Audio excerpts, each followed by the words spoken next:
जय हिंद दोस्तों, स्वागत है आप सभी का आपके अपने परिवार द लॉजिकल साइंस में। मैं हूं आलोक सिंह आतिश और आज के इस वीडियो सेशन में हम लोग बात करने वाले हैं youth biology chapter wise discussion में इंडोक्राइन सिस्टम के पहले पार्ट की। जी हाँ दोस्तों, इससे पीछे के वीडियो सेशन में हम लोगों ने youth biology chapter wise discussion में एक्सक्रीशन यानी कि उत्सर्जन को खत्म करा था। दोस्तों आज के इस वीडियो सेशन से हम लोग इंडोक्राइन सिस्टम यानी कि अंतःस्रावी तंत्र की शुरुआत करेंगे। और हाँ, आपकी जानकारी के लिए बताना चाहूँगा कि चैप्टर बहुत ही महत्वपूर्ण है, बने रहिएगा वीडियो के अंत तक, वीडियो आपके लिए बहुत ही उपयोगी होगा। साथ ही आपको ये भी बताना चाहूँगा कि आज के इस सेशन का जो भी क्वेश्चन है उसका PDF आपको कहाँ मिलेगा, ये हमारे टेलीग्राम ग्रुप से मिल जाएगा, जिसका लिंक मैंने नीचे डिस्क्रिप्शन में डाल दिया है, आप वहाँ से जाकर के ले सकते हैं। बहरहाल आइए अपने सेशन की शुरुआत करते हैं और चलते हैं पहले क्वेश्चन की तरफ। आपका जो पहला क्वेश्चन है आज के इस सेशन का, क्वेश्चन नंबर 1, क्या पूछा जा रहा है आपसे पूछा जा रहा है कि डैश मनुष्यों में अंतःस्रावी ग्रंथि नहीं है। आपका ऑप्शन दिया हुआ है शीर्ष ग्रंथि, दूसरा ऑप्शन है अधिवृक्क ग्रंथि, तीसरा ऑप्शन है पीयूष ग्रंथि और चौथा ऑप्शन है यकृत। क्या होगा इसका आंसर? आपसे क्वेश्चन पूछा जा रहा है कि इन चारों में से कौन सा आपके शरीर में अंतःस्रावी ग्रंथि नहीं है। मेरे मित्र आप सभी कहेंगे कि सर पहले ये बताओ कि ग्रंथि क्या होता है। ध्यान में रखिएगा, ग्रंथि को ही हम लोग इंग्लिश में क्या कहते हैं? तो सर इसी को हम लोग इंग्लिश में ग्लैंड कहते हैं। और ग्रंथि आपके शरीर में वैसा अंग होता है जिसके द्वारा या तो हार्मोन स्रावित किया जाता है या फिर एंजाइम स्रावित किया जाता है। तो आप ये कह सकते हैं कि सर वैसा अंग जिसके द्वारा हमारे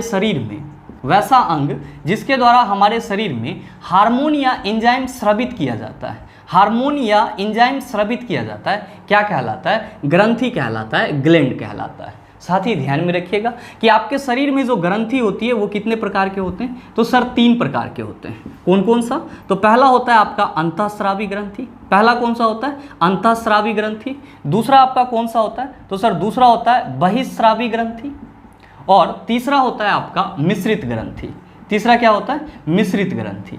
साथ ही ध्यान में रखेंगे कि अंतःस्रावी ग्रंथि को हम लोग इंग्लिश में क्या कहते हैं? तो सर इसी को हम लोग इंग्लिश में इंडोक्राइन ग्लैंड कहते हैं। क्या कहते हैं? इंडोक्राइन ग्लैंड कहते हैं। जबकि बहिःस्रावी ग्रंथि को हम लोग इंग्लिश में क्या कहते हैं? तो सर इसको हम लोग एक्सोक्राइन ग्लैंड कहते हैं। क्या कहते हैं? एक्सोक्राइन ग्लैंड कहते हैं। और जो मिश्रित ग्रंथि है इसको हम लोग इंग्लिश में क्या कहते हैं? तो सर इसको हम लोग इंग्लिश में मिक्स्ड ग्लैंड कहते हैं। क्या कहते हैं? मिक्स्ड ग्लैंड कहते हैं। साथ ही ध्यान में रखेंगे कि आपके शरीर में जो अंतःस्रावी ग्रंथि है इसके द्वारा क्या स्रावित होती है? आप सभी याद रखेंगे कि हमारे शरीर में जो अंतःस्रावी ग्रंथि है उसके द्वारा हार्मोन का सेक्रेशन होता है, यानी कि हार्मोन स्रावित होती है। और जो आपके शरीर में एक्सोक्राइन ग्लैंड है यानी कि बहिःस्रावी ग्रंथि है उसके द्वारा क्या स्रावित होता है? तो सर इसके द्वारा एंजाइम स्रावित होता है। क्या स्रावित होता है सर? एंजाइम स्रावित होता है। और साथ ही ध्यान में रखिएगा कि जो मिश्रित ग्रंथि होती है, मिक्स्ड ग्लैंड होता है, उसके द्वारा क्या होता है? तो सर हार्मोन और एंजाइम दोनों स्रावित होता है और इसीलिए इसको क्या बोला जाता है? मिश्रित ग्रंथि बोला जाता है।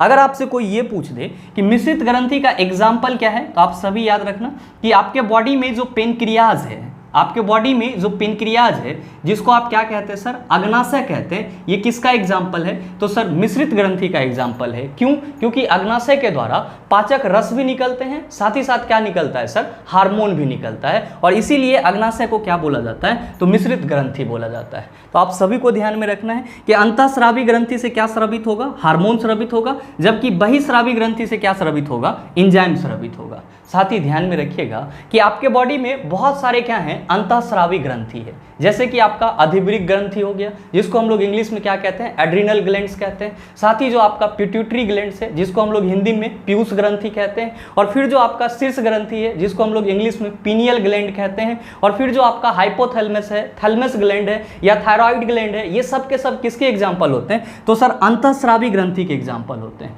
जबकि आपके बॉडी में जो श्वेत ग्रंथि होती है जिससे पसीना निकलता है, जो आपके बॉडी में श्वेत ग्रंथि होती है जो कि आपके त्वचा में पाया जाता है, इससे क्या स्रावित होता है? तो सर पसीना स्रावित होता है। और साथ ही साथ जो लार ग्रंथि होता है यानी कि जो आपका स्लेवरी ग्लैंड्स है, ये सब क्या कहलाते हैं? तो सर बहिःस्रावी ग्रंथि कहलाते हैं। क्यों? क्योंकि इससे किसी न किसी प्रकार का एंजाइम स्रावित होता है। आपसे क्वेश्चन क्या पूछा जा रहा है? क्वेश्चन पूछा जा रहा है कि डैश मनुष्यों में अंतःस्रावी ग्रंथि नहीं है।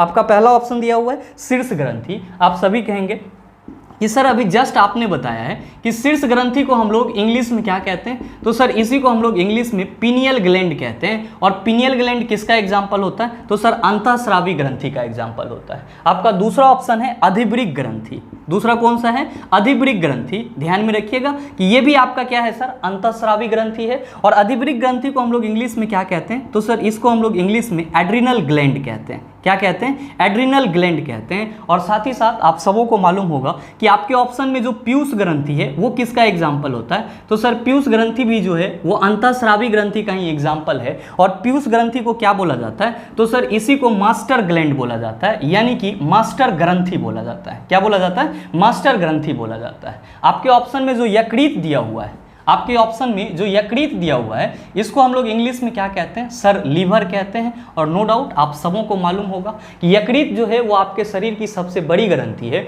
और यकृत से क्या रिलीज होता है, तो सर इससे पाचक रस रिलीज होता है। क्या रिलीज होता है, पाचक रस रिलीज होता है। और यकृत आपका क्या है, एक प्रकार का पाचक ग्रंथि है, न कि अंतःस्रावी ग्रंथि है। तो आपसे जो क्वेश्चन पूछा जा रहा है उसका सीधे सीधे आंसर क्या हो जाएगा, आप सभी कहेंगे sir option number D is the right answer of this question. मेरे मित्र हमेशा ध्यान में रखिएगा, अगर कभी भी आपसे ये क्वेश्चन पूछा जाए कि आपके शरीर की सबसे बड़ी ग्रंथि किसको बोला जाता है, आप क्या कहेंगे कि सर यकृत को सबसे बड़ी ग्रंथि बोला जाता है। साथ ही यकृत आपका किस टाइप का ग्रंथि है, आप सभी कहेंगे कि सर इससे पाचक रस स्रावित होता है, इसीलिए इसको हम लोग क्या कहते हैं, ये पाचक ग्रंथि है, यानी कि डाइजेस्टिव ग्लैंड है। ध्यान में रखिएगा, अगर आपसे क्वेश्चन ये पूछा जाए कि आपके शरीर की दूसरी सबसे बड़ी ग्रंथि क्या है, तो आप सभी क्या कहेंगे कि सर हमारे शरीर की दूसरी सबसे बड़ी ग्रंथि अग्नाशय है, जिसको इंग्लिश में क्या कहा जाता है, पेनक्रियाज कहा जाता है। मेरे मित्र ध्यान में रखिएगा, अगर आपसे कभी ये क्वेश्चन पूछ लिया जाए कि इंडोक्राइन सिस्टम का यानी कि अंतःस्रावी तंत्र का फादर किसे बोला जाता है, तो आप सभी क्या कहेंगे कि सर इंडोक्राइन सिस्टम का फादर थॉमस एडिसन को बोला जाता है। किसको बोला जाता है, थॉमस एडिसन को बोला जाता है। या फिर आपसे क्वेश्चन ये भी पूछा जा सकता है कि निम्नलिखित में से किस वैज्ञानिक को अंतःस्रावी तंत्र का जनक बोला जाता है, आप क्या कहेंगे, थॉमस एडिसन को इंडोक्राइन सिस्टम का फादर बोला जाता है या फिर जनक बोला जाता है। साथ ही ध्यान में रखिएगा, अगर आपसे ये क्वेश्चन पूछा जाए कि अंतःस्रावी तंत्र का अध्ययन क्या कहलाता है, तो आप सभी ध्यान में रखेंगे कि इंडोक्राइन सिस्टम का स्टडी क्या कहलाता है, तो एंड्रोक्राइनोलॉजी कहलाता है। एंड्रोक्राइनोलॉजी कहलाता है। जब भी आपसे ये क्वेश्चन पूछा जाए कि अंतःस्रावी तंत्र का अध्ययन क्या कहलाता है, आप सभी क्या कहेंगे, एंड्रोक्राइनोलॉजी कहलाता है। उम्मीद करते हैं समझ पाए होंगे। चलते हैं अगले क्वेश्चन की तरफ। आपका जो अगला क्वेश्चन है, क्वेश्चन नंबर 2, बड़ा ही आसान सा सवाल। आपसे पूछा जा रहा है कि वृषणों से कौन सा हार्मोन स्रावित होता है। आपका ऑप्शन दिया हुआ है टेस्टोस्टेरोन, दूसरा ऑप्शन है थायरॉक्सिन, तीसरा ऑप्शन है इंसुलिन और चौथा ऑप्शन है एस्ट्रोजन। क्या होगा इसका आंसर, आपसे क्वेश्चन पूछा जा रहा है कि वृषण से कौन सा हार्मोन स्रावित होता है। ध्यान में रखिएगा, वृषण को ही हम लोग इंग्लिश में क्या कहते हैं, तो सर टेस्टिस कहते हैं। और नो डाउट आप सबों को मालूम होगा कि वृषण को क्या बोला जाता है, तो सर वृषण को नर जनन ग्रंथि बोला जाता है। क्या बोला जाता है, नर जनन ग्रंथि बोला जाता है। और इसी को इंग्लिश में हम लोग क्या कहते हैं, तो सर इंग्लिश में मेल रिप्रोडक्टिव ग्लैंड कहते हैं। क्या कहते हैं, मेल रिप्रोडक्टिव ग्लैंड कहते हैं। साथ ही आप सबों को यह भी मालूम होगा कि टेस्टिस से कौन सा हार्मोन स्रावित होता है। आप सभी कहते हैं कि गुरुजी टेस्टिस से टेस्टोस्टेरोन हार्मोन स्रावित होता है। कौन सा हार्मोन स्रावित होता है, टेस्टोस्टेरोन हार्मोन स्रावित होता है, जो क्या है, तो एक मेल हार्मोन है, यानी कि नर हार्मोन है। तो आपसे जो क्वेश्चन पूछा जा रहा है उसका सीधा आंसर क्या होगा, आप सभी कहेंगे sir option number A is the right answer of this question. आप कहेंगे कि सर हमारे अगले ऑप्शन में थायरॉक्सिन दिया हुआ है। तो मेरे मित्र ध्यान में रखिएगा कि जो थायरॉक्सिन हार्मोन है ये कहाँ से स्रावित होती है, तो सर ये थायराइड ग्लैंड से स्रावित होती है। कहाँ से स्रावित होती है, तो सर थायराइड ग्रंथि से स्रावित होती है। आप कहेंगे कि सर हमारे अगले ऑप्शन में इंसुलिन दिया हुआ है। तो मेरे मित्र ध्यान में रखिएगा कि इंसुलिन का स्रवण कहाँ से होता है, तो इंसुलिन का स्रवण अग्नाशय के बीटा कोशिका से होता है। कहाँ से होता है सर, अग्नाशय के बीटा कोशिका से होता है। और ध्यान में रखिएगा कि आपके अग्नाशय यानी कि पेनक्रियाज में 3 प्रकार के सेल पाए जाते हैं, जिसको हम लोग किस नाम से जानते हैं, तो अल्फा सेल, बीटा सेल और गामा सेल के नाम से जानते हैं। तो अग्नाशय का जो बीटा कोशिका होता है वो क्या स्रावित करता है, तो सर इंसुलिन स्रावित करता है। आप सभी कहेंगे कि सर हमारे अगले ऑप्शन में एस्ट्रोजन दिया हुआ है। तो एस्ट्रोजन कौन सा हार्मोन है, मेरे मित्र हमेशा ध्यान में रखेंगे कि एस्ट्रोजन जो है वो क्या है, तो सर ये एक फीमेल हार्मोन है। क्या है सर? फीमेल हार्मोन है, यानी कि मादा हार्मोन है। और ये कहाँ से स्रावित होती है? तो सर ये ग्राफियन फॉलिक्यूल से स्रावित होती है। कहाँ से स्रावित होती है? तो सर ग्राफियन फॉलिकल से स्रावित होती है। तो जब भी आपसे ये क्वेश्चन पूछा जाए कि इंसुलिन कहाँ से स्रावित होता है, आप कहेंगे अग्नाशय के बीटा कोशिका से स्रावित होता है। एस्ट्रोजन कहाँ से स्रावित होता है? तो ग्राफियन फॉलिकल से स्रावित होता है। थायरॉक्सिन कहाँ से स्रावित होता है? आप कहेंगे थायराइड ग्रंथि यानी कि थायराइड ग्लैंड से स्रावित होता है। उम्मीद करते हैं समझ पाए होंगे। चलते हैं अगले क्वेश्चन की तरफ। आपका जो अगला क्वेश्चन है, क्वेश्चन नंबर 3, क्या पूछा जा रहा है आपसे? आपसे पूछा जा रहा है कि कौन सा हार्मोन रक्त शर्करा को बहुत कम होने से बचाता है। आपका ऑप्शन दिया हुआ है ऑक्सीटोसिन, दूसरा ऑप्शन है ग्लूकोगोन, तीसरा ऑप्शन है वैसोप्रेसिन, चौथा ऑप्शन है इंसुलिन। क्या होगा इसका आंसर? आपसे क्वेश्चन पूछा जा रहा है कि कौन सा हार्मोन रक्त शर्करा को बहुत कम होने से बचाता है। आप इस क्वेश्चन को ऐसे भी समझ सकते हैं कि आपसे क्वेश्चन पूछा जा रहा है कि आपके ब्लड में शुगर लेवल को कम होने से कौन सा हार्मोन बचाता है। ध्यान में रखिएगा कि जब भी आपसे ये क्वेश्चन पूछा जाए कि ब्लड में शुगर लेवल को कम होने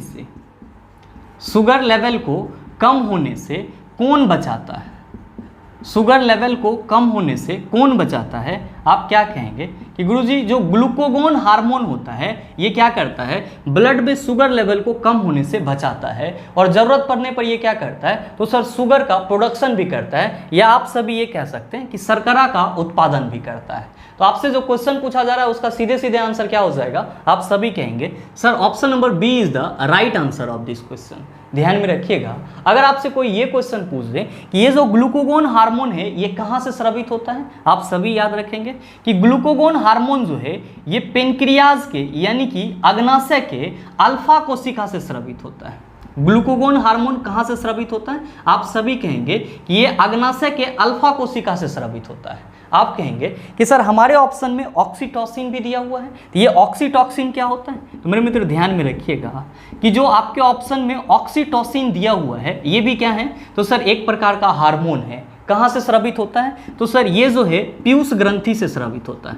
कहाँ से स्रावित होता है, तो सर पीयूष ग्रंथि से स्रावित होता है। और ध्यान में रखिएगा कि ऑक्सीटोसिन हार्मोन जो होता है ये किसके लिए रिस्पॉन्सिबल होता है, तो सर प्रसव पीड़ा के लिए रिस्पॉन्सिबल होता है। किसके लिए रिस्पॉन्सिबल होता है, प्रसव पीड़ा के लिए रिस्पॉन्सिबल होता है, जिसको हम लोग इंग्लिश में क्या कहते हैं, तो सर इसी को हम लोग इंग्लिश में लेबर पेन कहते हैं। क्या कहते हैं, लेबर पेन कहते हैं। आप कहेंगे कि सर हमारे ऑप्शन में वैसोप्रेसिन भी दिया हुआ है, तो मेरे मित्र ध्यान में रखिएगा कि वैसोप्रेसिन को हम लोग शॉर्ट फॉर्म में एडीएच हार्मोन के नाम से भी जानते हैं। शॉर्ट फॉर्म में किस नाम से जानते हैं, तो सर एडीएच हार्मोन के नाम से जानते हैं। और ध्यान में रखिएगा कि यहाँ पे एडीएच का फुल फॉर्म क्या होता है, तो सर एडीएच का फुल फॉर्म होता है एंटी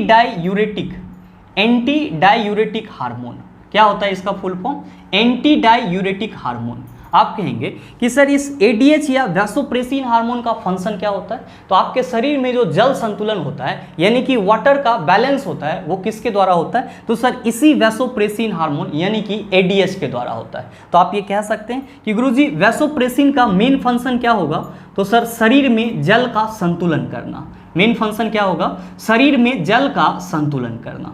आप सभी कहेंगे कि सर हमारे ऑप्शन में इंसुलिन भी दिया हुआ है, तो अभी जस्ट मैंने आपको बताया है कि इंसुलिन कहाँ से स्रावित होता है। आप सभी कहेंगे कि गुरुजी ये अग्नाशय के बीटा सेल यानी कि बीटा कोशिका से स्रावित होता है। साथ ही ध्यान में रखिएगा कि इंसुलिन के कम स्रवण से कौन सा रोग होता है, तो सर डायबिटीज होता है, जिसको हम लोग हिंदी में क्या कहते हैं, मधुमेह कहते हैं। तो जब भी आपसे ये क्वेश्चन पूछा जाए कि जब आपके शरीर में इंसुलिन का लेस सेक्रेशन होना शुरू हो जाएगा यानी कि कम स्रवण होना शुरू हो जाएगा, तब आप किस रोग से ग्रसित हो जाएंगे। आप सभी कहेंगे कि गुरुजी इंसुलिन के कम स्रवण से कौन सा रोग होगा, तो सर मधुमेह हो जाएगा, जिसको हम लोग इंग्लिश में क्या कहते हैं, तो सर इसी को हम लोग इंग्लिश में डायबिटीज कहते हैं। क्या कहते हैं, डायबिटीज कहते हैं। साथ ही अगर आपसे ये क्वेश्चन पूछा जाए कि जब आपके बॉडी में इंसुलिन का सेक्रेशन ज्यादा होने लगेगा यानी कि इंसुलिन के अतिस्रवण से कौन सा रोग हो जाता है, तो आप सभी याद रखना कि इंसुलिन के अतिस्रवण से यानी कि ज्यादा स्रवण होने से हाइपोग्लाइसीमिया नामक रोग होता है। हाइपोग्लाइसीमिया नामक रोग होता है। ये दोनों पॉइंट भी आप ध्यान में रखिएगा कि इंसुलिन के कम स्रवण से कौन सा रोग होता है, तो सर डायबिटीज या मधुमेह होता है, जबकि अति स्रवण से कौन सा रोग होता है, तो सर हाइपोग्लाइसीमिया नामक रोग होता है। उम्मीद करते हैं समझ पाए होंगे। चलते हैं अगले क्वेश्चन की तरफ। आपका जो अगला क्वेश्चन है, क्वेश्चन नंबर 4, क्या पूछा जा रहा है आपसे?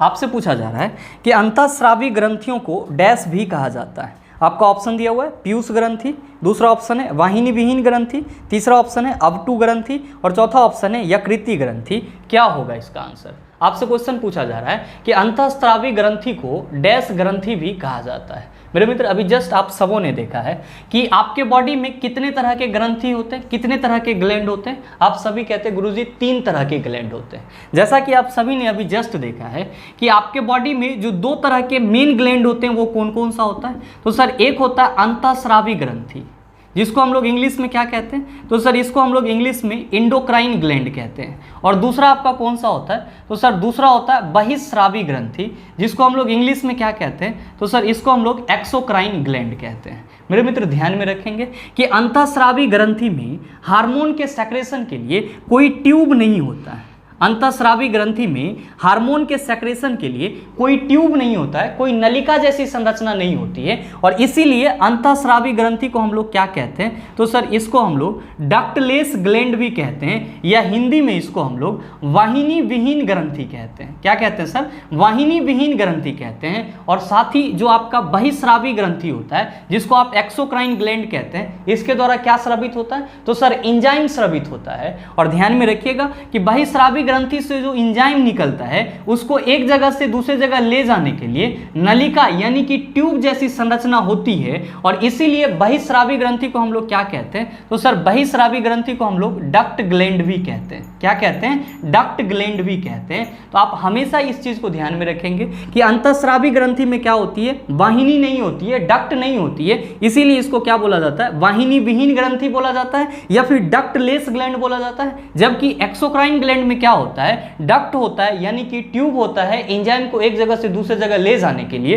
इसीलिए एक्सोक्राइन ग्लैंड को क्या बोला जाता है? तो सर इसको वाहिनी ग्रंथि भी बोला जाता है, या फिर डक्ट ग्लैंड भी बोला जाता है। तो आपसे जो क्वेश्चन पूछा जा रहा है कि अंतःस्रावी ग्रंथियों को डैश भी कहा जाता है, आप सभी क्या कहेंगे कि सर इसको वाहिनी विहीन ग्रंथि भी कहा जाता है। इसीलिए हमारे इस क्वेश्चन का सही आंसर क्या हो जाएगा? सर ऑप्शन नंबर बी हो जाएगा। हमेशा ध्यान में रखिएगा कि अंतःस्रावी ग्रंथि के द्वारा क्या स्रावित होगा? आप सभी कहेंगे सर हार्मोन स्रावित होगा। जबकि बहिस्रावी ग्रंथि के द्वारा क्या स्रावित होगा? आप कहेंगे एंजाइम स्रावित होगा। आप सभी कहेंगे कि सर हमारे ऑप्शन में अवटु ग्रंथि भी दिया हुआ है, तो ये अवटु ग्रंथि क्या होता है? मेरे मित्र ध्यान में रखिएगा कि अवटु ग्रंथि को ही हम लोग इंग्लिश में क्या कहते हैं? तो सर इसी को हम लोग इंग्लिश में थायराइड ग्लैंड कहते हैं। क्या कहते हैं? थायराइड ग्लैंड कहते हैं। अच्छा, अगर कोई आपसे ये क्वेश्चन पूछ दे कि थायराइड ग्लैंड कहाँ पे होता है, तो हमेशा ध्यान में रखेंगे कि जो अवटु ग्रंथि या थायराइड ग्लैंड होती है वो आपके श्वास नली या ट्रेकिया के लेरिंक्स के नीचे स्थित होता है। जब भी आपसे ये क्वेश्चन पूछा जाए कि अवटु ग्रंथि कहाँ पे होती है, आप सभी क्या कहेंगे कि ये हमारे श्वास नली या ट्रेकिया के लेरिंक्स के नीचे स्थित होता है। आप कहेंगे कि गुरुजी हमारे ऑप्शन में पीयूष ग्रंथि भी दिया हुआ है। नो डाउट आप सबों को मालूम होगा, इसी को हम लोग मास्टर ग्लैंड भी कहते हैं, मास्टर ग्रंथि भी कहते हैं, और इंग्लिश में इसको क्या कहते हैं? पिट्यूटरी ग्लैंड्स कहते हैं। आप कहेंगे कि सर ऑप्शन में यकृति ग्रंथि भी है। तो अभी जस्ट आपने पहले वाले क्वेश्चन में देखा है कि यकृत ग्रंथि आपका किस प्रकार का ग्रंथि है? आप सभी कहते हैं कि सर ये पाचक ग्रंथि है, और इसको हम लोग एसोसिएटेड डाइजेस्टिव ग्लैंड कहते हैं। उम्मीद करते हैं समझ पाए होंगे। चलते हैं अगले क्वेश्चन की तरफ। आपका जो अगला क्वेश्चन है, क्वेश्चन नंबर 5, क्या पूछा जा रहा है आपसे? आपसे पूछा जा रहा है कि थायरॉक्सिन के संश्लेषण के लिए निम्नलिखित में से क्या आवश्यक है? आपका ऑप्शन दिया हुआ है पोटेशियम, दूसरा ऑप्शन है सोडियम, तीसरा ऑप्शन है कैल्शियम और चौथा ऑप्शन है आयोडीन। क्या होगा इसका आंसर? आपसे क्वेश्चन पूछा जा रहा है कि थायरॉक्सिन के संश्लेषण के लिए चारों ऑप्शन में से कौन सा आवश्यक है? आप सभी कहेंगे कि सर हमको तो ये पता है कि जो ये थायरॉक्सिन हार्मोन है, ये कहाँ से स्रावित होता है? तो आप सभी कहते हैं गुरुजी ये थायराइड ग्लैंड से स्रावित होता है। कहाँ से स्रावित होता है? थायराइड ग्लैंड से स्रावित होता है। और इसी को हम लोग हिंदी में क्या कहते हैं? तो सर इसको हम लोग हिंदी में अवटु ग्रंथि कहते हैं। क्या कहते हैं, अवटु ग्रंथि कहते हैं। साथ ही ध्यान में रखिएगा कि थायरॉक्सिन के संश्लेषण के लिए कौन सा तत्व आवश्यक होता है, तो सर आयोडीन आवश्यक होता है। कौन सा तत्व आवश्यक होता है, आयोडीन आवश्यक होता है। तो आपके इस क्वेश्चन का सही आंसर क्या हो जाएगा, आप सभी कहेंगे sir option number D is the right answer of this question. मेरे मित्र, अगर आपसे कोई ये क्वेश्चन पूछ ले कि थायराइड ग्लैंड आपके शरीर में कहाँ पाया जाता है, तो आप सभी क्या कहेंगे कि श्वास नली या ट्रेकिया में लैरिंक्स के नीचे पाया जाता है, या सीधे शब्दों में कह सकते हैं कि थायराइड ग्लैंड जो है वो कहाँ पाया जाएगा, तो हमारे श्वास नली में या फिर ट्रेकिया में पाया जाता है। मेरे मित्र ध्यान में रखिएगा कि आपके थायराइड ग्लैंड से दो प्रकार के हार्मोन स्रावित होते हैं। पहला आपका कौन सा हार्मोन होता है, तो पहला होता है सर थायरॉक्सिन हार्मोन। पहला कौन सा होता है, थायरॉक्सिन हार्मोन। और दूसरा कौन सा होता है, तो सर दूसरा होता है ट्राइडोथायरोनिन। दूसरा कौन सा हार्मोन होता है सर, ट्राइडोथायरोनिन। और ये भी कहाँ से स्रावित होते हैं, तो सर थायराइड ग्लैंड से ही स्रावित होते हैं। साथ ही ध्यान में रखेंगे कि ट्राइडोथायरोनिन और थायरॉक्सिन दोनों के संश्लेषण के लिए कौन सा तत्व जरूरी होता है, तो सर आयोडीन जरूरी होता है। कभी कभी आपके एग्जाम में ये क्वेश्चन भी पूछ लिया जाता है कि आयोडीन की कमी से निम्नलिखित में से कौन सा रोग होता है। आप सभी क्या कहेंगे कि गुरुजी आयोडीन की कमी से घेंघा रोग होता है। कौन सा रोग होता है, घेंघा रोग होता है। और साथ ही अगर आपसे कोई ये क्वेश्चन पूछ दे कि ब्लड में आयोडीन की कितनी मात्रा होती है, तो आप सभी याद रखना कि पर 100 ml ब्लड में आयोडीन की कितनी मात्रा होती है, तो सर आयोडीन जो है वो 0.3 ग्राम होता है। कितना होता है, 0.3 ग्राम होता है। उम्मीद करते हैं समझ पाए होंगे। चलते हैं अगले क्वेश्चन की तरफ। आपका जो अगला क्वेश्चन है, क्वेश्चन नंबर 6, बड़ा ही आसान सा सवाल आपसे पूछा जा रहा है कि कौन सा अंग एक ग्रंथि नहीं है। आपका ऑप्शन दिया हुआ है अधिवृक्क, दूसरा ऑप्शन है जिगर, तीसरा ऑप्शन है पीयूष और चौथा ऑप्शन है पित्ताशय। क्या होगा इसका आंसर। आपसे क्वेश्चन करा जा रहा है कि इन चारों में से कौन सा एक ग्लैंड नहीं है, ग्रंथि नहीं है।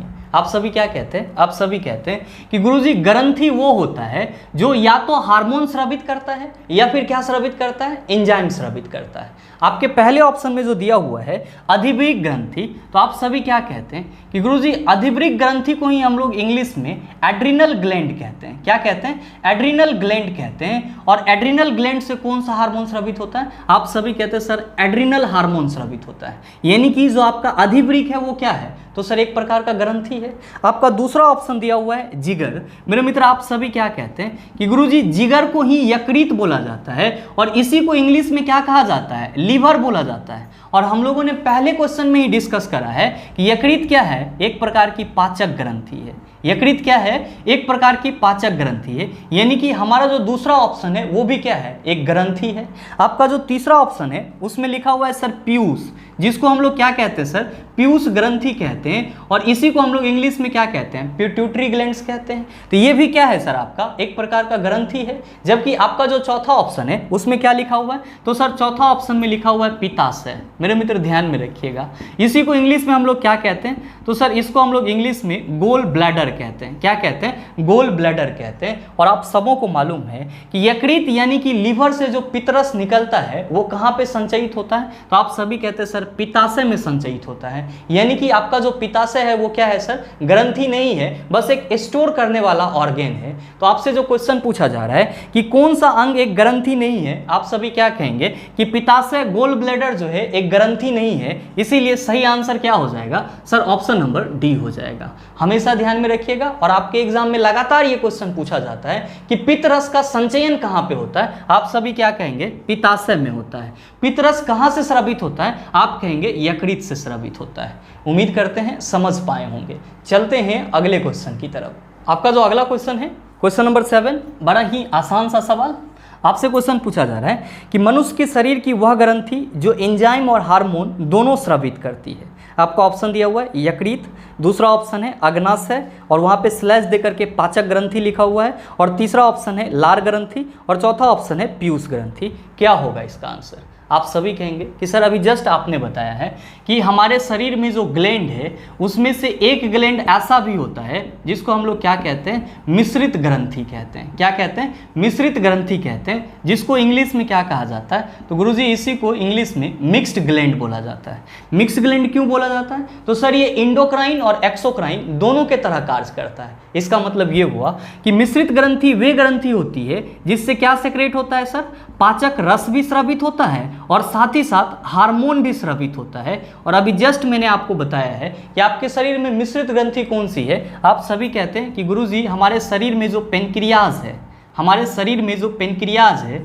जिसको हम लोग क्या कहते हैं, अग्नाशय कहते हैं, वो किसका उदाहरण है, तो मिश्रित ग्रंथि का उदाहरण है। आपसे क्वेश्चन क्या पूछा जा रहा है, क्वेश्चन पूछा जा रहा है कि मनुष्य के शरीर की वह ग्रंथि जो एंजाइम और हार्मोन दोनों स्रावित करती है। आप क्या कहेंगे कि सर अग्नाशय को मिश्रित ग्रंथि इसीलिए बोला जाता है क्योंकि ये पाचक रस के रूप में एंजाइम भी स्रावित करता है, साथ ही साथ हार्मोन भी स्रावित करता है। तो आप बताइए कि सही आंसर क्या हो जाएगा। आप सभी कहेंगे sir option number B is the right answer of this question.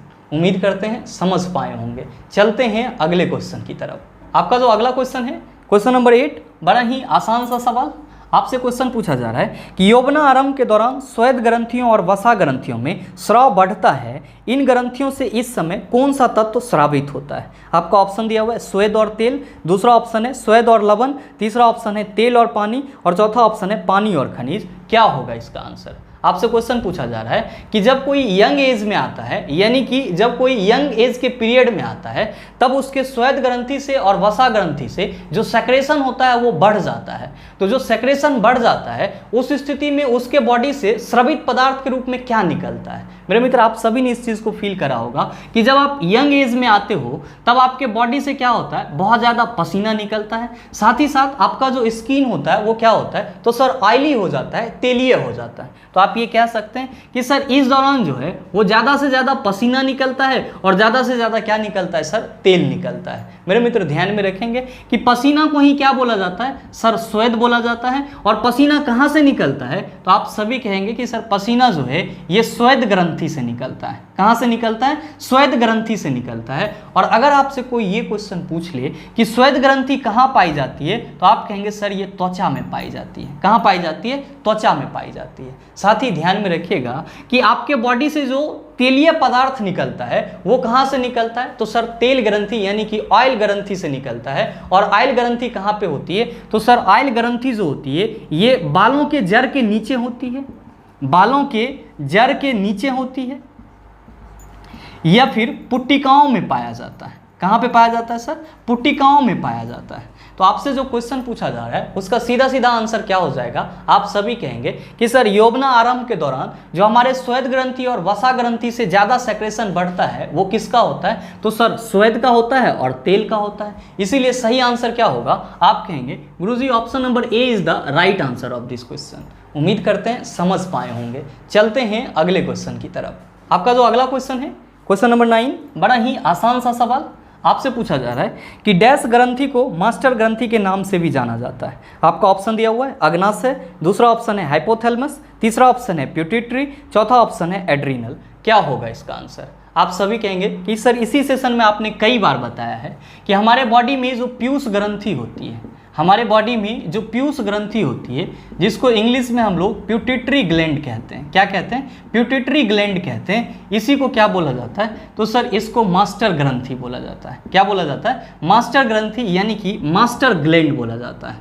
तो आपसे जो क्वेश्चन पूछा जा रहा है उसका सीधा आंसर क्या होगा। आप सभी कहेंगे sir option number C is the right answer of this question. आप सभी कहेंगे कि गुरुजी इसको मास्टर ग्रंथि क्यों बोला जाता है। मेरे मित्र ध्यान में रखिएगा कि आपके बॉडी के अंदर जितने भी अंतःस्रावी ग्रंथि हैं उसके द्वारा जो हार्मोन का सेक्रेशन होता है उन सभी का नियंत्रण किसके पास होता है, तो सर पीयूष ग्रंथि के पास होता है। और इसीलिए इसको क्या बोला जाता है, मास्टर ग्रंथि बोला जाता है। तो जब भी आपसे कोई ये क्वेश्चन पूछे कि पीयूष ग्रंथि को मास्टर ग्रंथि क्यों बोला जाता है, तो आप सभी क्या कहेंगे कि सभी अंतःस्रावी ग्रंथि से निकलने वाले हार्मोन का नियंत्रण पीयूष ग्रंथि के द्वारा किया जाता है, इसीलिए इसको क्या बोला जाता है, मास्टर ग्रंथि बोला जाता है। साथ ही ध्यान में रखिएगा, अगर आपसे कोई ये क्वेश्चन पूछ दे कि पीयूष ग्रंथि कहाँ पाया जाता है, आप सभी क्या कहेंगे, मस्तिष्क में पाया जाता है, यानी कि ब्रेन में पाया जाता है। और अगर कोई ये क्वेश्चन पूछे कि पीयूष ग्रंथि का भार कितना होता है, तो आप सभी क्या कहेंगे कि पीयूष ग्रंथि का भार 0.6 ग्राम होता है। कितना होता है, 0.6 ग्राम होता है। आप सभी कहेंगे कि सर हमारे ऑप्शन में हाइपोथैलेमस भी दिया हुआ है, तो क्या हाइपोथैलेमस भी ग्रंथि है, बिल्कुल सर। और ध्यान में रखिएगा, अगर आपसे ये क्वेश्चन पूछा जाए कि हाइपोथैलेमस ग्रंथि का कार्य क्या होता है, हाइपोथैलेमस ग्रंथि का कार्य क्या होता है, आप सभी क्या कहेंगे कि सर हाइपोथैलेमस ग्रंथि का कार्य शरीर के ताप को नियंत्रित करना होता है। शरीर के ताप को नियंत्रित करना होता है। तो आपके एग्जाम में कई दफ़ा ये क्वेश्चन पूछा गया है कि निम्नलिखित में से कौन सा ग्रंथि शरीर के ताप को नियंत्रित करता है। आप क्या कहेंगे? हाइपोथैलेमस ग्रंथि शरीर के ताप को नियंत्रित करता है। साथ ही अगर ये क्वेश्चन पूछ लिया जाए कि हाइपोथैलेमस ग्रंथि कहाँ पाया जाता है, आप क्या कहेंगे कि सर हाइपोथैलेमस ग्रंथि मस्तिष्क में पाया जाता है, यानी कि ये भी ब्रेन में ही पाया जाता है। अगर आपसे ये क्वेश्चन पूछा जाए कि हाइपोथैलेमस ग्रंथि ब्रेन में कहाँ पे पाया जाता है, तो आप सभी याद रखना कि हाइपोथैलेमस ग्रंथि ब्रेन में थैलेमस ग्रंथि के नीचे, थैलेमस ग्रंथि के नीचे और पिट्यूटरी ग्लैंड्स के ऊपर पाया जाता है। पिट्यूटरी ग्लैंड के ऊपर पाया जाता है। तो जब भी आपसे कोई ये क्वेश्चन पूछे कि हाइपोथैलेमस ग्लैंड का ब्रेन में एग्जैक्ट लोकेशन क्या होता है, आप क्या कहेंगे कि इसका एग्जैक्ट लोकेशन थैलेमस ग्रंथि के नीचे जबकि पिट्यूटरी ग्लैंड के ऊपर होता है। साथ ही ध्यान में रखिएगा कि हाइपोथैलेमस ग्रंथि को मास्टर ऑफ मास्टर ग्लैंड बोला जाता है। मास्टर ऑफ मास्टर ग्लैंड बोला जाता है या मास्टर ऑफ मास्टर ग्रंथि बोला जाता है। और ये क्वेश्चन भी आपके एग्जाम में पूछा जाता है कि निम्नलिखित में से कौन सा ग्रंथि मास्टर ऑफ मास्टर ग्रंथि कहलाता है। आप सभी क्या कहेंगे कि हाइपोथैलेमस ग्रंथि को मास्टर ऑफ मास्टर ग्रंथि बोला जाता है। क्यों? क्योंकि आप सभी ने अभी जस्ट देखा है कि पीयूष ग्रंथि को क्या कहते हैं? मास्टर ग्रंथि। क्यों? क्योंकि अंतःस्रावी ग्रंथि जितने भी हैं उन सभी से जो हार्मोन का सेक्रेशन होता है उनका नियंत्रण किसके पास होता है? पीयूष ग्रंथि के पास होता है।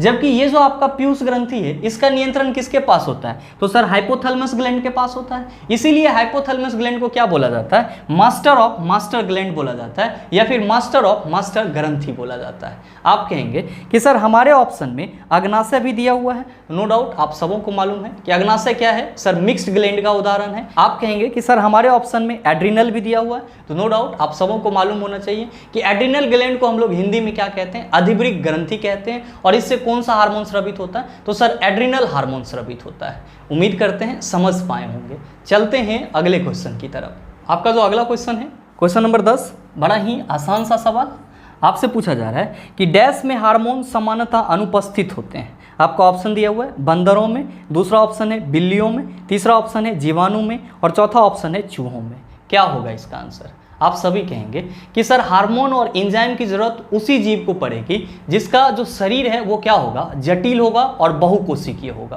क्यों? क्योंकि जितने भी बहुकोशिकीय जीव होते हैं उनके जीवन यापन के लिए बहुत सारी प्रक्रियाएं होती है और बहुत सारी प्रक्रियाओं को करने के लिए एंजाइम और हार्मोन क्या होता है? बहुत ही जरूरी होता है। तो आपके ऑप्शन में जो बंदर है, बिल्ली है, चूहा है, इसको हम लोग किस कैटेगरी में रखते हैं? तो सर इसको हम लोग बहुकोशिकीय जीवों के अंतर्गत रखते हैं। तो जाहिर सी बात है कि इसमें हार्मोन और एंजाइम दोनों की जरूरत पड़ेगी। लेकिन जो हमारा ऑप्शन में जीवाणु दिया हुआ है, तो सर ये जीवाणु तो एक कोशिकीय होते हैं और इसके बॉडी में जितने भी फंक्शन होता है वे सब के सब एक ही सेल से हो जाता है। तो जाहिर सी बात है कि जीवाणु के शरीर में हार्मोन क्या होगा? अनुपस्थित होगा। तो आप बताइए सही आंसर क्या हो जाएगा? आप सभी कहेंगे sir option number C is the right answer of this question. उम्मीद करते हैं समझ पाए होंगे। चलते हैं अगले क्वेश्चन की तरफ। आपका जो अगला क्वेश्चन है क्वेश्चन नंबर 11, बड़ा ही आसान सा सवाल। ये भी आपसे क्वेश्चन पूछा जा रहा है कि मानव हाइपोथैलेमस ग्रंथि डैश होती है। आपका ऑप्शन दिया हुआ है उदर के ठीक नीचे, दूसरा ऑप्शन है गर्दन के निचले हिस्से में, तीसरा ऑप्शन है मस्तिष्क में उपस्थित होती है और चौथा ऑप्शन है श्वास नली से जुड़ी हुई होती है। क्या होगा इसका आंसर? आप सभी कहेंगे कि सर अभी जस्ट आपने बताया है कि हमारा जो हाइपोथैलेमस ग्लैंड है ये कहाँ पे होता है? तो सर ये हमारे मस्तिष्क में होता है। कहाँ पे होता है? मस्तिष्क में होता है, यानी कि ब्रेन में होता है। अच्छा, ब्रेन में कहाँ पे होता है? तो आप सभी कहते हैं कि गुरुजी ये ब्रेन में थैलेमस ग्रंथि के नीचे, थैलेमस ग्रंथि के नीचे जबकि पिट्यूटरी ग्लैंड के ऊपर होता है, जबकि पिट्यूटरी ग्लैंड के ऊपर होता है। तो जब भी आपसे ये क्वेश्चन पूछा जाए कि हाइपोथैलेमस ग्रंथि कहाँ पाई जाती है, आप कहेंगे मस्तिष्क में पाई जाती है। मस्तिष्क में कहाँ पाई जाती है? तो थैलेमस ग्रंथि के नीचे और पिट्यूटरी ग्लैंड्स के ऊपर पाई जाती है। तो आपसे जो क्वेश्चन पूछा जा रहा है उसका सीधा आंसर क्या होगा? आप कहेंगे गुरुजी ऑप्शन नंबर सी हो जाएगा। ध्यान में रखिएगा, आपके ऑप्शन डी में श्वास नली से जुड़ा हुआ दिया हुआ है और अभी जस्ट मैंने आपको बताया है कि आपके श्वास नली या ट्रेकिया में कौन सा ग्लैंड पाया जाता है। आप सभी कहेंगे कि सर हमारे श्वास नली या ट्रेकिया में अबटू ग्रंथि पाया जाता है। कौन सा ग्रंथि पाया जाता है? अबटू ग्रंथि पाया जाता है, जिसको हम लोग इंग्लिश में क्या कहते हैं? तो सर इसी को हम लोग इंग्लिश में थायराइड ग्लैंड कहते हैं। क्या कहते हैं? थायराइड ग्लैंड कहते हैं। उम्मीद करते हैं समझ पाए होंगे। चलते हैं अगले क्वेश्चन की तरफ। आपका जो अगला क्वेश्चन है क्वेश्चन नंबर 12, क्या पूछा जा रहा है आपसे? आपसे पूछा जा रहा है कि ADH का पूरा नाम क्या है। आपका ऑप्शन दिया हुआ है एंटी डाईयूरेटिक हार्मोन, दूसरा ऑप्शन है एसिडिक डाईयूरेटिक हार्मोन, तीसरा ऑप्शन है एडेसिव डाईयूरेटिक हार्मोन और चौथा ऑप्शन है एडेसिव डबल हार्मोन। क्या होगा इसका आंसर? आप सभी कहेंगे कि सर आपने इसी सेशन में चर्चा करा है कि जो वैसोप्रेसिन हार्मोन होता है, जो वैसोप्रेसिन हार्मोन होता है, इसी को क्या बोला जाता है? तो सर इसी को ADH बोला जाता है। ध्यान में रखेंगे कि ADH का फुल फॉर्म मैंने आपको क्या बताया, तो सर आप सभी कहेंगे कि सर इसका फुल फॉर्म होता है एंटी डाईयूरेटिक हार्मोन। क्या होता है full form sir? Anti diuretic hormone. ध्यान में रखेंगे कि ये जो आपका ADH या वैसोप्रेसिन हार्मोन है, इसका काम क्या होता है? तो सर इसका काम होता है शरीर में जल का संतुलन करना। क्या करना सर? शरीर में जल का संतुलन करना। तो आपसे जो क्वेश्चन पूछा जा रहा है कि ADH का पूरा नाम क्या होता है, आप सभी क्या कहेंगे? एंटी डाईयूरेटिक हार्मोन पूरा नाम होता है। तो सही आंसर क्या होगा? आप कहेंगे गुरुजी option number A is the right answer of this question. मेरे मित्र ध्यान में रखिएगा, अगर आपसे कोई ये क्वेश्चन पूछ दे कि ये जो आपका वैसोप्रेसिन या फिर ADH हार्मोन है, ये किसके द्वारा स्रावित होता है, तो ध्यान में रखिएगा कि जो ADH हार्मोन है ये हाइपोथैलेमस के द्वारा क्या होता है? स्रावित होता है। किसके द्वारा स्रावित होता है? तो सर हाइपोथैलेमस द्वारा स्रावित होता है। हाइपोथैलेमस द्वारा स्रावित होता है। और अगर आपसे ये क्वेश्चन पूछा जाए कि जो ADH हार्मोन है इसका संचयन कहाँ पे होता है, यानी कि ये स्टोर कहाँ पे होता है, तो आपको ध्यान में रखना है कि जो वैसोप्रेसिन या ADH हार्मोन है इसका संचयन कहाँ पे होता है? तो सर पीयूष ग्रंथि में होता है। कहाँ पे होता है? पीयूष ग्रंथि में होता है। तो हमेशा ध्यान में रखिएगा कि ADH का फुल फॉर्म क्या होता है? Anti diuretic hormone. किसके द्वारा स्रावित होता है? तो सर हाइपोथैलेमस ग्रंथि द्वारा स्रावित होता है। और इसका संग्रहण यानी कि संचयन कहाँ पे होता है? तो सर पीयूष ग्रंथि के द्वारा होता है। और इस हार्मोन का मेन फंक्शन क्या होता है? तो सर शरीर में जल का संतुलन करना होता है। मेरे मित्र उम्मीद करते हैं कि यहाँ तक के जितने भी क्वेश्चन थे उन सारे क्वेश्चन को आप आसानी से समझ पाए होंगे। अब इस टाइप का प्रश्न अगर आपको दोबारा दे दिया जाए तो मेरे ख्याल से आप उसका जवाब भी आसानी से दे सकते हैं। साथ ही उम्मीद करते हैं कि ये वीडियो आपको अच्छा लगा होगा। अगर आपको वीडियो अच्छा लगा तो वीडियो को लाइक कीजिएगा, ज़्यादा से ज़्यादा शेयर कीजिएगा और हाँ, अगर आप चैनल पर नए हैं तो सब्सक्राइब करके बेल आइकन दबा लीजिएगा ताकि इस तरह के एग्जाम रेलेवेंट वीडियो का नोटिफिकेशन सबसे पहले आपके पास पहुँचे और आप उसको सबसे पहले देख पाओ। मिलते हैं फिर अगले सेशन में, तब तक के लिए best of luck. Thank you, have a nice day.